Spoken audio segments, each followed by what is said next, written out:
Recently, the anti-corruption campaign in the field of medicine is gaining in force. In mid-July, the National Health Commission of the PRC held a meeting to deploy a one-year project focused on corruption issues in the field of medicine. Before the end of July, the leniency of those who voluntarily surrender. The remaining 10 months focus on remediation. On July 28, the Central Commission for Discipline Inspection of the CPC and the National Commission of Supervision of the PRC held a mobilization meeting which requires the discipline inspection and supervision institutions to cooperate with the remediation. Before, similar documents or meetings against corruption in the field of medicine were not uncommon, but after July 28th, the anti-corruption campaign is escalating into a strong storm. There are media reports that recently there have been a number of provincial and municipal health commissions that have published reporting telephone numbers. Among them, the Beijing Municipal Health Commission issued a notice, stating that it would first of all announce the reporting phone number and other information to the whole society during the period of remediation. The Shanghai Municipal Health Commission issued a similar notice. Some media comments that this anti-corruption campaign in medicine is unprecedented in depth, breadth, and strength. During this period of time, there are people being investigated every day. In 3 weeks, about 30 deans, directors, and party secretaries of hospitals have been investigated. There are more reports of department heads, and even some doctors who are being investigated, or voluntarily surrendering. For most of those engaged in the field of medicine, it is almost to the point of panic. This is because systemic corruption exists in the field of medicine, and corruption is prevalent even among ordinary doctors, not to mention the directors and party secretaries of hospitals. Recently, an online news tells that a famous surgeon's house was being searched, and it was found out that his assets amounted to 150 million yuan, in addition to 20 flats and 30 kilos of gold.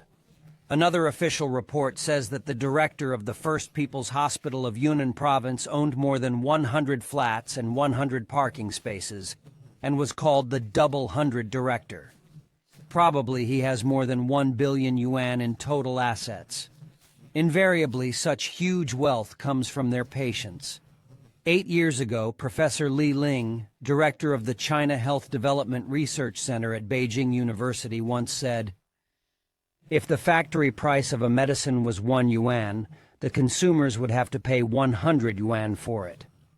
Bribery in the field of medicine has always been an open secret.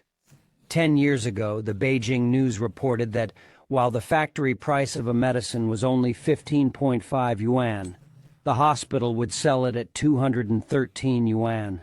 The hospital's profit was only 10% or so, while the rest of the profit would go to corruption. In 2008, the total national medical care expenditure was 1.2 trillion yuan. The figure rose to more than 7.5 trillion yuan in 2021. And most probably this figure only includes public funding, excluding patients' private funding.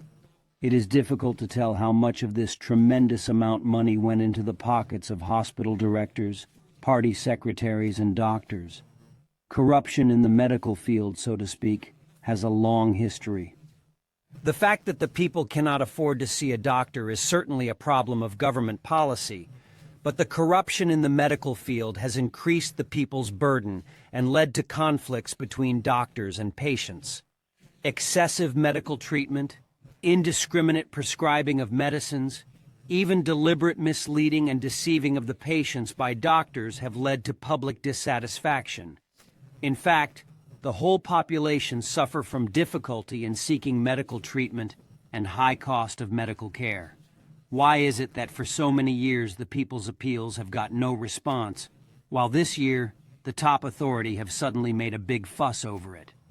What immediately comes to one's mind is that the government has run out of money. Financial pressure forces them to extract wealth from the medical field in the name of an anti-corruption campaign. This is surely an important factor. However, there may be other reasons. Recently, the domestic economy has been in the doldrums, and consumption, which is one of the three driving forces of the economy, is even more sluggish. The government has made great efforts to boost consumption, but there is no sign of improvement. The most fundamental problem is that the people's livelihood lacks protection, and they dare not spend money even if they have money. More people are falling into poverty, and they simply do not have money. Many have called for a universal free medical care so that the people can consume without too many worries. The people in poverty, more than anyone else, demand for free medical care. Recently, free medical care has once again become a topic of heated discussion. It is noteworthy that, a few days ago, Yi Kai, a widely influential media in China, published an article by its reporter. As an official response to public appeals, the article is entitled, "Why is our country not suitable for free health care, constrained by these conditions?" It says that there is no free lunch in the world, and what is free will not be the best. The implementation of free medical care for all is not suitable for China's national conditions, and free medical care will, to a certain extent, lead to a pressure on resources and make access to medical care even more difficult.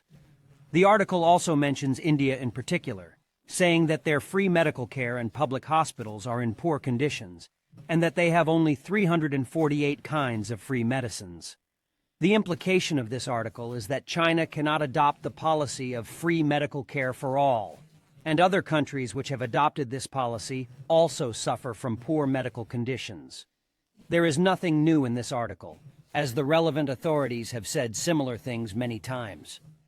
In spite of that, the people simply do not believe in the reasons they give, and many experts and scholars have also refuted them.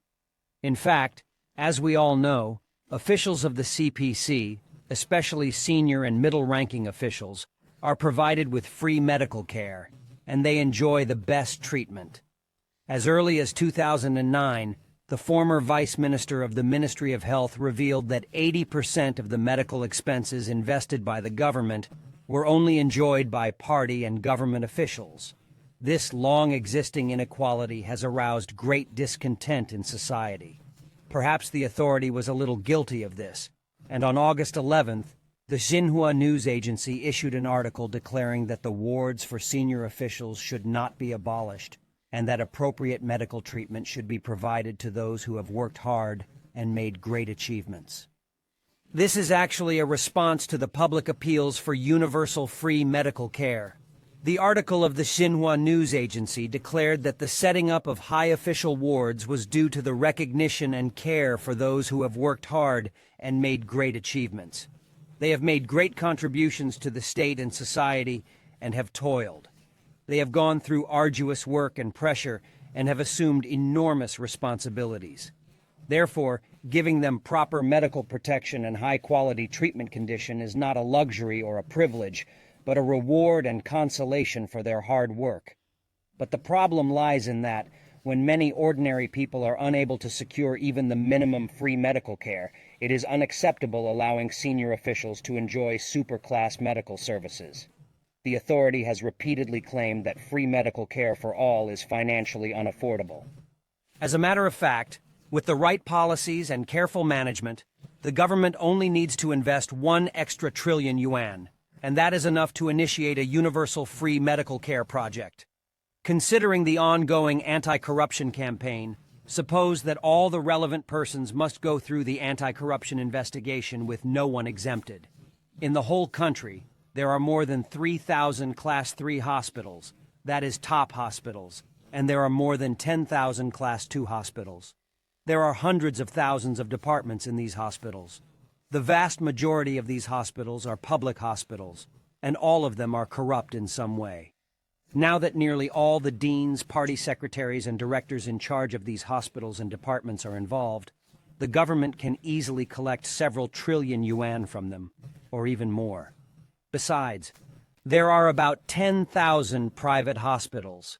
Since these private enterprises are under the supervision of local health departments and health bureaus, private owners have to bribe the heads of these institutions, as well as the heads of the powerful sections within these institutions.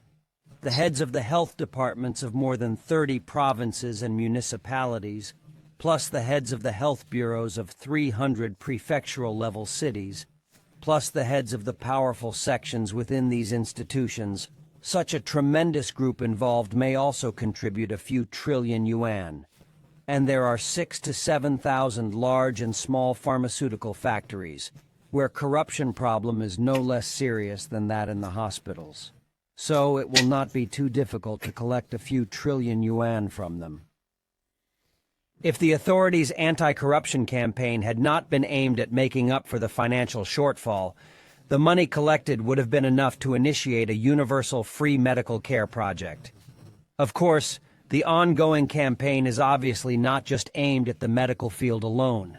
Its arrangement gives consideration to the macro picture. It can be said that this campaign, in addition to the opportunity to enrich the government, is intended to cope with the critical situation of the moment. At a time of consumption downturn, with the people trapped in poverty, the authority launches this campaign to cope with the people's call for free medical care, to divert public attention, and to get rid of its own responsibility. They are trying to convince the people that the difficulty and high cost of seeing a doctor is mainly the result of corruption in the medical field. Obviously, this is not a campaign against corruption. It is political deception. This is precisely the main reason for the authority to make a big fuss. It is possible that, after this anti-corruption campaign, the people's medical care costs will be reduced, thus lowering the people's discontent and appeasing public anger. But the real cause of the difficulty and high cost of seeing a doctor lies in government policy. The government has invested too little in the people's health care. In public hospital fundings, state allocation takes less than 5%, which is not even enough to pay for the hospital's utility bills. The government then allows the hospitals to maintain their operations through their own profits, thus giving opportunities for corruption. The problem of systemic corruption is definitely not something that can be solved by arresting a few deans, party secretaries, and doctors. The problem of corruption in medicine is only the tip of the iceberg. Under the existing system, the problem of corruption in medicine can by no means be eliminated. Moreover, even if appropriate and effective policies are formulated, without an open monitoring mechanism, any policy will fail. Many people suspect that the anti-corruption campaign in medicine is only intended to enrichment the government. It is precisely for this reason that some people have expressed doubts and worries. The director of a top hospital gave his opinion online. Look at those who are being arrested now, except for the deans. All the rest are heads of various departments, including some deans who are specialists in various disciplines. Why don't you get to the root of these problems? This campaign, if not handled properly, could lead to a total collapse of our national health care system. Even Hu Xijin expressed his concerns, being worried that something was running off the rails, although his suggestion was no more than some politically correct nonsense. Apart from the selfishness of the authority, the lack of competence and proper governance is also a major reason for such a mess in China's medical field. The main group of people who offer bribes to hospital directors and doctors are the so-called pharmaceutical representatives, numbering as many as 3 million. According to information on the internet, in the past 5 years, the sales cost of the pharmaceutical industry amounted to 1.55 trillion yuan. Probably this is only the figure publicly provided by large enterprises. As for the small and medium-sized pharmaceutical companies, the sales cost will be even higher. There are 6,000 to 7,000 pharmaceutical factories in China, and many of them produce the same products.